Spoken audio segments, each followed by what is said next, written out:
Buat Allah membolak-balikan hati itu lebih gampang dari kita ngebolak-balikin tangan kita. Gampang banget nih. Jadi nggak ada yang di mata Allah atau dalam persepsi Allah ada hati yang kayaknya nih susah banget nih dibolak-balik. Jadi kamu mending nggak usah ke situ lagi deh. Saya juga kewalahan ngebolak-balik hati dia. Enggak, mudah.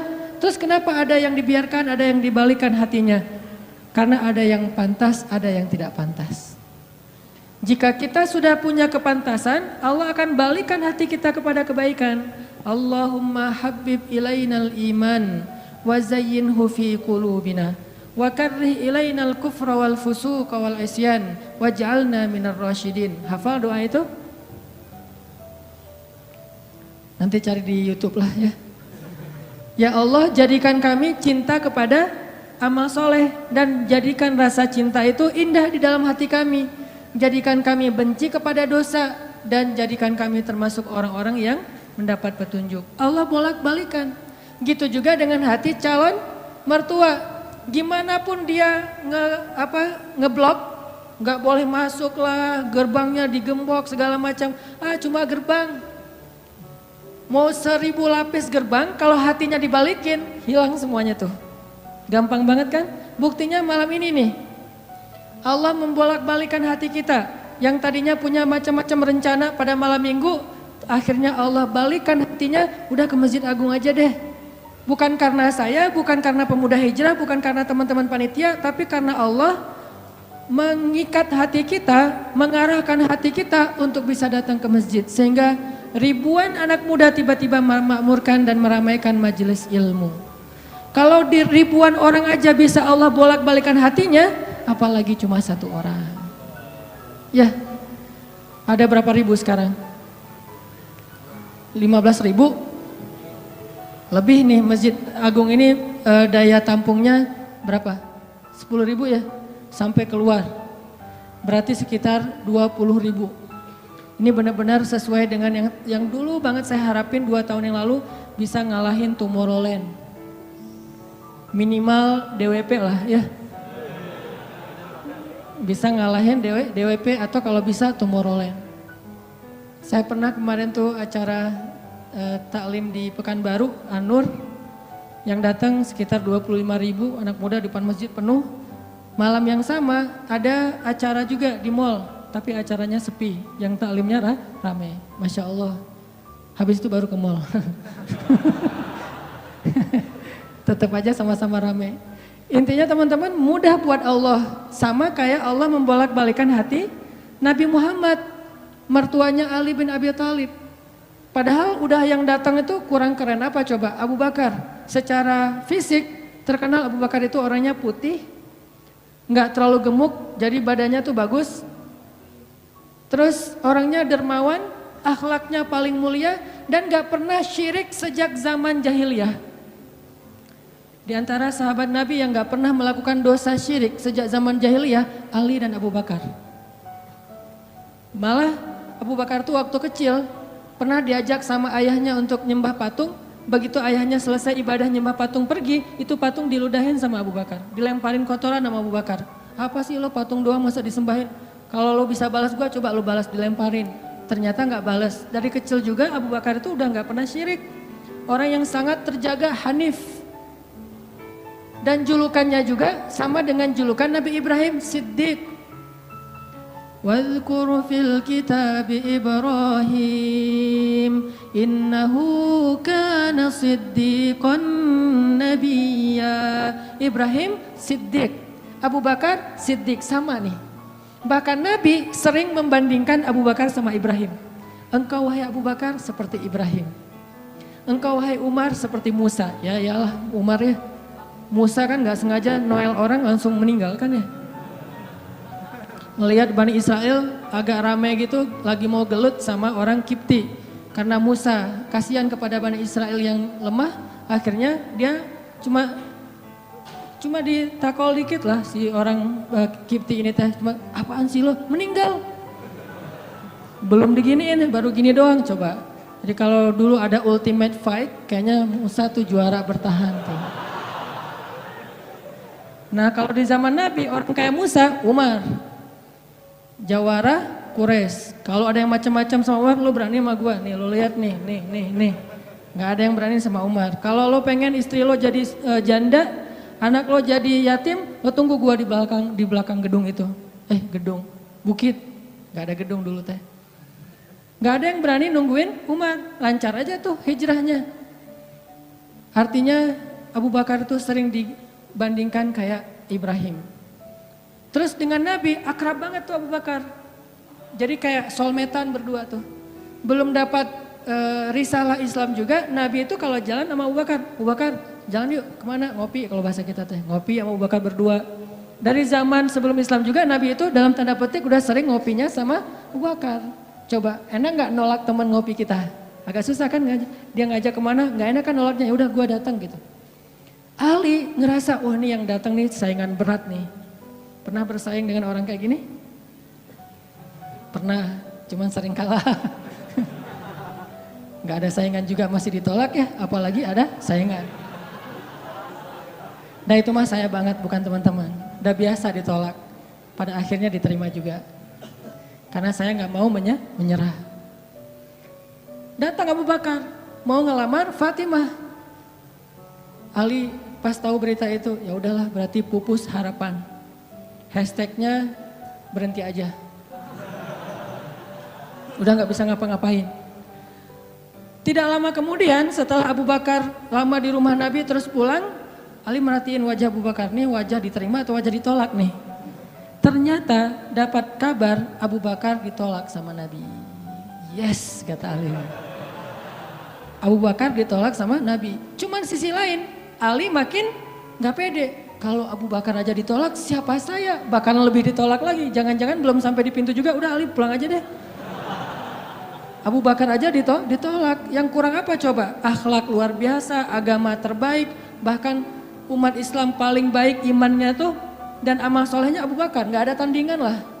Mau ngelihat surganya di akhirat. Orang kaya di dunia dan kaya di akhirat tuh Abu Bakar tuh. Ada orang yang di dunia miskin, di akhirat kaya. Di akhirat miskin, di dunia kaya. Kalau Abu Bakar, dunia akhirat kaya. Surganya Abu Bakar tuh dikelilingin sama Jibril. Jadi Jibril lagi pengen ngukur surganya Abu Bakar. Terbang setahun. Udah setahun terbang, itu baru di pinggirnya surga Abu Bakar. Belum sampai ke tengah. Padahal Jibril itu kecepatannya lebih tinggi daripada kecepatan cahaya. Bayangin, udah setahun perjalanan cahaya baru di pinggir surganya Abu Bakar. Belum juga masuk, belum sampai ke alun-alunnya surga Abu Bakar. Baru juga perbatasan coba. Kurang apa Abu Bakar? Ditolak sama Nabi. Duh, makin gak pede, kata Ali. Cuma gak pakai bukan orang Sunda soalnya. Gak lama kemudian datang lagi. Cowok keren, jawara Mekah, Umar datang. Assalamualaikum. Suaranya agak-agak gitulah. Walaupun susah nirunya, cempreng soalnya. Assalamualaikum, waalaikumsalam kata Nabi datang. Pas diintip sama Ali, tanya-tanya ke teman-temannya, ada berita apa nih trending topik. Ternyata trending topik di Twitter, Umar melamar Fatimah. Wah rame lagi viral di mana-mana. Makin, aduh saingannya berat-berat gini gak ada yang di bawah saya gitu yang datang, biar saya agak-agak pede gitu. Ternyata Umar pulang juga ditolak lagi sama Nabi.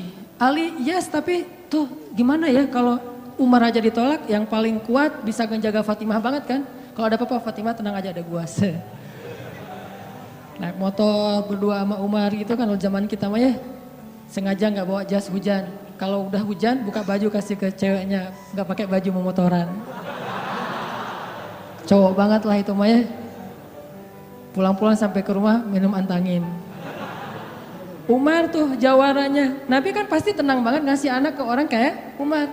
Keluar dia singa, di dalam dia kucing Anggora.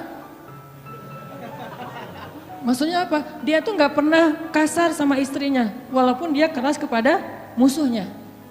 Kalau dimarahin istrinya, diem aja. Udah selesai dimarahin, udah. Ya udah pergi, nyari teman. Mau curhat habis dimarahin istri, pergi ke rumah Nabi. Pas di depan rumah Nabi kedengaran dari dalam Nabi juga lagi dimarahin istrinya. Nabi juga diem aja. Ini teladan orang-orang soleh. Jadi yang keren tuh bukan yang gampang marahin istri, tapi yang gampang dimarahin istri. Setuju yang di atas? Cowok keren itu bukan yang gampang marahin istri, tapi yang gampang dimarahin istri. Ya mah, Di dalam rumah tuh ya mah, di luar apa lo? Tuh cowok keren tuh. Pas Nabi keluar, ada Umar. Ya Rasulullah, Umar gak mau ngebahas, gak mau komen lah. Daripada komentar di blog kan, diam aja deh gitu. Udah selesai jalan sama Umar. Umar nanya, ya Rasul saya tadi habis dimarahin istri. Mau ngajak Rasul ngopi, curhat, Nabi juga lagi dimarahin. Kata Nabi, bagaimanapun dialah yang mengurus rumah. Dia yang mengurus aku, keluargaku. Nabi nyebutin kebaikan-kebaikan istri. Gak mau nyebutin, dasar emang perempuan emang kayak gitu ya. Saya tuh Nabi loh, masa Nabi dimarahin, kamu paham gak sih perasaan aku gitu. Enggak, Nabi gak ngomong kayak gitu. Nabi cuma membicarakan kebaikan istrinya. Umar yang datang ditolak. Akhirnya Ali udahlah, mau kayak gini mah kayaknya udah gak mungkin deh. Abu Bakar ditolak, Umar ditolak, berarti ada standar di atas mereka berdua. Yang kaya raya ditolak, yang paling eksis berpengaruh, jawara ditolak. Nah saya gak punya dua-duanya. Masih kecil soalnya, nanti kalau dia udah dewasa, Ali emang jawara juga tuh. Malah gladiatornya Nabi kan. Ketika orang gak berani menantang seorang musuh, Ali yang berani. Saya Rasulullah, Ali itu. Akhirnya Ali diam-diam aja, udah gak mau ngebahas lagi tentang Fatimah. Udah aja tutup bab tentang Fatimah. Sekarang yang lain aja deh. Tapi teman-temannya ngegojlokin terus. Ali. Kalau bahasa kita jomblo gitu. Dibully terus. Ustadz posting bully. Teman ngomong gak bully. Pokoknya bully nasional aja. Karena dibully-bully terus. Akhirnya Ali memberanikan diri. Ya udah datang deh. Bertamu. Pokoknya malam ini diterima, ditolak. Walaupun kemungkinan besar ditolak. Saya harus datang dulu nih sama Nabi. Beraniin diri. Gak usah majang mikir. Datang. Assalamualaikum, waalaikumsalam. Ali masuk. Nabi kan senang banget sama Ali ya. Kesayangan Nabi banget lah pokoknya Ali itu. Duduk, ada apa Ali? Enggak, cuma pengen silaturahim. Enggak ngomong apa-apa coba. Cuma pengen silaturahim. Nabi sehat, mau diambil air hangat. Pokoknya gitu-gitu aja. Ali ada apa? Enggak ada apa-apa ya Rasulullah. Cuma kangen aja pengen duduk sama Nabi. Kayak gitu aja terus. Lama-lama Nabi kan paham. Dan Allah yang kasih wahyu. Ali, kamu gimana sama Fatimah? Langsung Fatimah. Kebayang gak sih perasaan kita tuh sama orang yang kita kayak udah ngeklik banget, udah habis-habisan, pokoknya kalau gak dia saya mending gak usah nikah deh, gitu ya. Kalau gak dia mending saya jomblo aja seumur hidup. Kalau gak dia mending saya bunuh diri aja. Udah gitu bunuh dirinya gak mati lagi kesangkut di tiang listrik. Ali itu udah hatinya tuh udah kena banget sama Fatimah dan itu karena Allah yang mengikat hati mereka berdua. Pas Nabi bilang gitu, Ali langsung curhat. Ya Rasul, ya saya pengen, tapi saya nggak punya apa-apa. Kata Rasul, kamu punya apa? Saya di rumah tuh cuma punya 3 barang. 1 pedang, 1 onta, 1 baju besi. Gak punya emas, gak punya apapun. Kata Nabi, kalau pedang kamu butuh untuk berperang. Onta kamu butuh untuk mengangkut air. Ya udah deh baju besi aja, bawa ke sini baju besinya untuk jadi mahar buat Fatimah. Beneran Rasul baju besi? Itu bajunya besi loh Rasulullah, bukan yang tangan kayak gitu apa cincin. Gak apa-apa kata Rasulullah. Keluar Ali, Allahu Akbar, Allahu Akbar. Orang-orang pada heboh, langsung muncul lagi trending topik hashtag Ali diterima. Coba, kata Nabi, wahai Ali, bergembiralah, berbahagialah. Sesungguhnya sebelum aku menerima kamu, Allah sudah menikahkan kamu dengan Fatimah di langit. Ini orang yang dibela sama Allah. Apa rahasianya? Oke, cerita kedua. Orang yang dibela sama Allah namanya Hafsah. Siapa Hafsah? Anaknya Umar. Hafsah itu artinya singa betina. Jadi bapaknya singa jantan, anaknya singa betina, sama-sama luar biasa nih. Hafsah istri Nabi, salah satu di antara istri Nabi yang solehah. Suatu hari nggak tahu gimana ceritanya, ada masalah antara Nabi dengan Hafsah. Ini nggak dibahas di dalam teks hadis apa masalahnya dan kita nggak usah kepo ya. Pokoknya ada masalah aja antara Nabi dengan Hafsah, sehingga Nabi terpaksa menceraikan Hafsah. Diceraikan Hafsah secara baik-baik, lalu Hafsah disuruh diantar kembali ke rumah orang tuanya kepada Umar bin Khattab. Baru aja Nabi pulang, Allah mengutus Jibril. Jibril datangin Muhammad. Jibril turun mengatakan, ya Rasulullah, wahai Nabi Muhammad, rujuklah Hafsah. Sesungguhnya Hafsah adalah istrimu di dunia, dan istrimu di surga. Coba bayangin. Nabi nih yang menceraikan Hafsah, tapi Allah dan Jibril ngebelain Hafsah. Berarti Allah ngebelain banget nih cewek. Cewek gimana sih kok dibelain banget sama Allah, begitu suaminya emosi, tiba-tiba nggak sengaja ngomongin, ya udah kita jalan sendiri-sendiri aja. Allah yang ngasih pertolongan, Allah yang ngebelain si cewek ini. Sehingga Allah mengutus Jibril, langsung turun Jibril buru-buru kepada Nabi Muhammad sebelum masa iddah Hafsah selesai.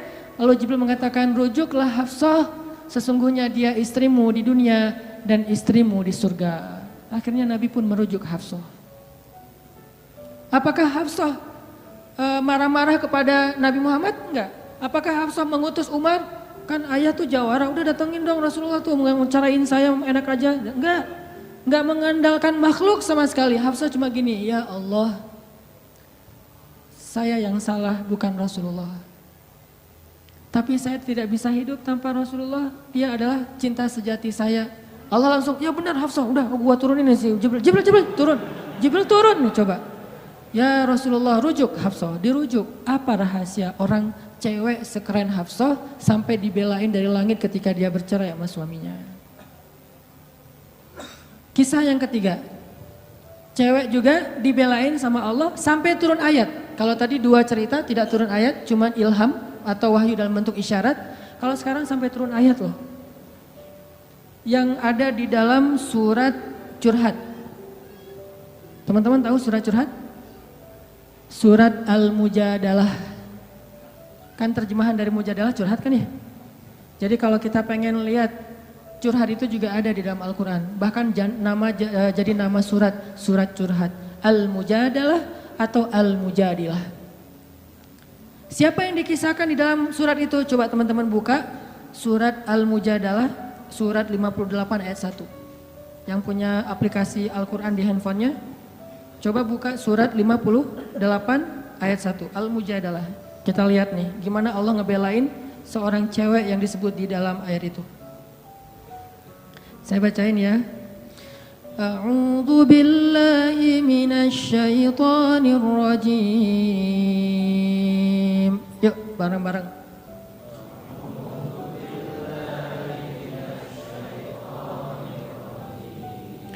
Bismillahirrahmanirrahim.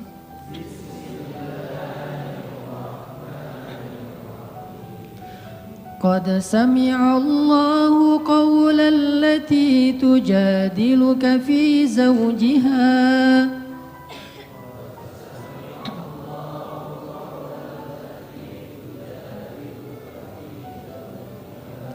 وتشتكي إلى الله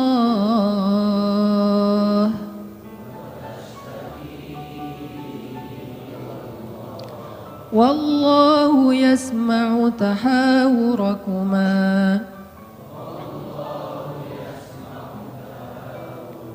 إن الله سميع بصير.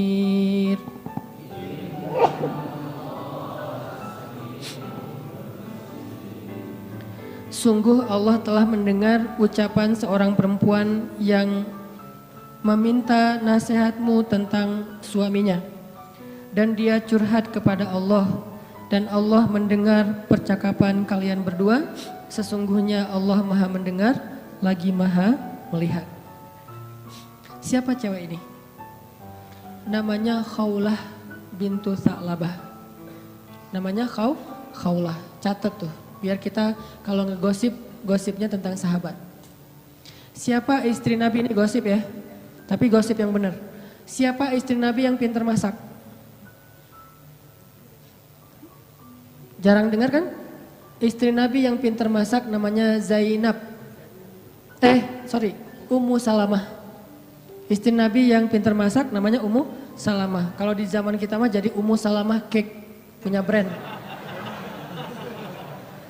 Pokoknya kalau Ummu Salamah udah masak, Nabi tuh senang banget. Masakan kesukaan Nabi tuh dimasakin sama Ummu Salamah. Nah sekarang kita ngebahas cewek lain nih yang dibela sama Allah pas dia lagi ada masalah dengan suaminya, namanya Khawlah bintu Tha'labah.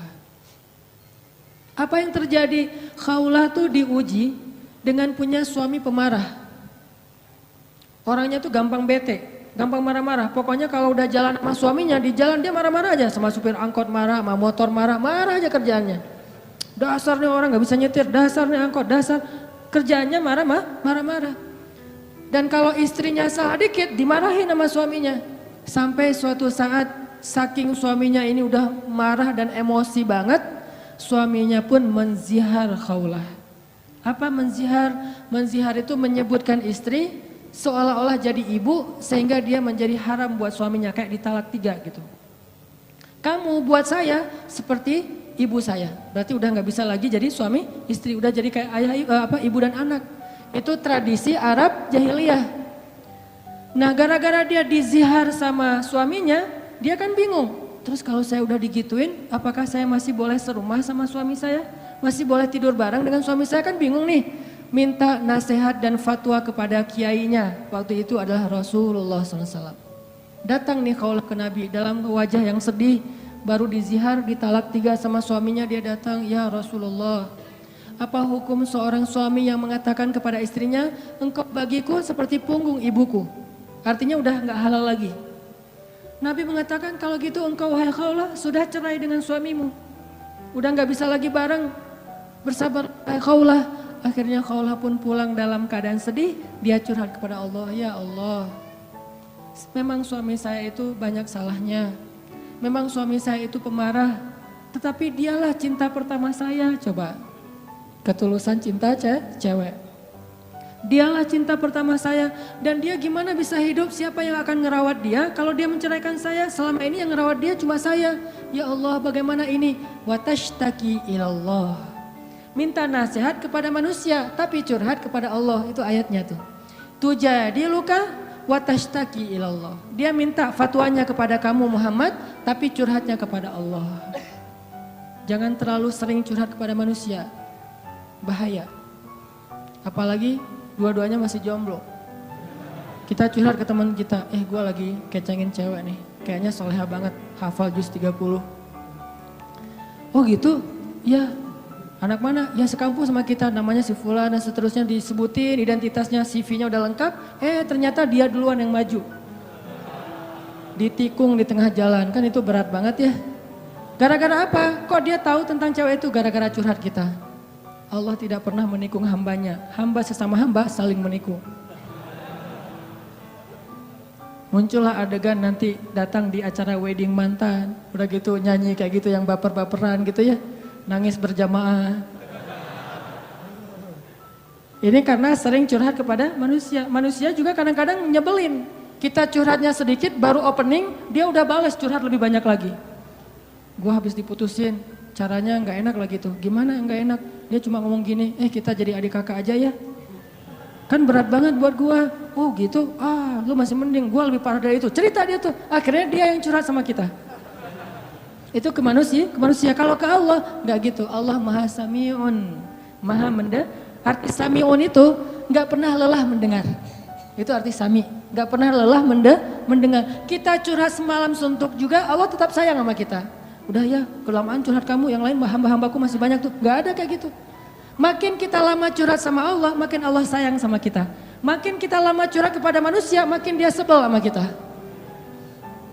Bayangin kita telepon teman kita, baru juga 10 menit, maaf ya udah lowbat, maaf ya gue harus ngangkat jemuran, maaf ya dan seterusnya. Manusia, tapi Allah sami'un, maha mendengar. Arti maha mendengar ini, Allah tuh gak pernah bosan ngedengerin curhat hambanya.